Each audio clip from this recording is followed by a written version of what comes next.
हे दोस्तों, hi guys. इस प्रकार का सवाल हर परीक्षा में आता है। चाय के मूल्य में 25% की कमी हो जाने पर एक दुकानदार ने अपनी खपत में इतने प्रतिशत वृद्धि कर दी कि चाय पर केवल 15% की कमी आए। कितने परसेंट की कमी आए? तो चाय मूल्य यदि मूल्य कमी के पहले चाय की खपत 30 किलोग्राम थी। कितनी थी? 30 किलोग्राम। तो जितनी खपत थी उसे रख लीजिए ऊपर और अब आ जाइए। जैसा कि आपको जानते हैं कि 25% की कमी हो जाती है। कितने प्रतिशत की? 25 की। तो जहां 100 खर्च करता था अब 25, इसे रख दीजिए नीचे। बहुत सरल तरीका से बता रहा हूं।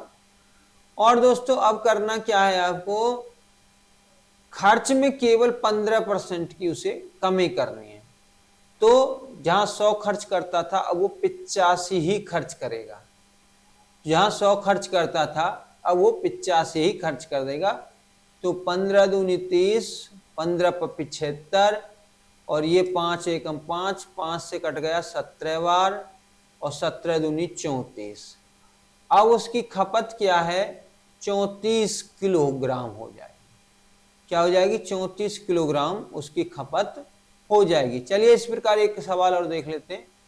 घी के भाव में 32% की वृद्धि होने पर एक परिवार ने अपनी खपत इतनी प्रतिशत कम कर दी कि घी पर केवल 10% वृद्धि हो। तो घी यदि मूल वृद्धि से पहले घी की खपत 10 किलोग्राम थी तो अब खपत कितनी है? देखिए, पहले 10 किलोग्राम थी। ठीक है, इस प्रकार के सवालों में करना क्या है? जितने प्रतिशत की वृद्धि हुई है, कमी हुई है, उसे 100 में जोड़ के नीचे। जहां 100 खर्च करता था अब वो कर रहा है 132। लेकिन उसे जो वृद्धि चाहिए केवल 10% की, 100 पे 10 यानी 110। तो 11 से एक बार और जीरो ये आ गया। 11 कम 11 बचा 1, 11 दूनी 22।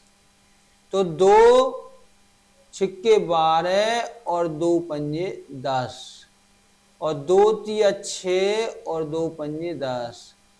ये हो गए 25 बटी में 3। 3 अट्ठे 24 बचा 1, 1 बटे 3 प्रतिशत। यानी प्रतिशत नहीं है दोस्तों, किलोग्राम। क्या है? किलोग्राम है। तो देखिए, यानी अब उसको खपत कितनी करनी चाहिए? 8 सही 1 बटे 3 किलोग्राम की खपत करनी चाहिए। चलिए आगे बढ़ते हैं।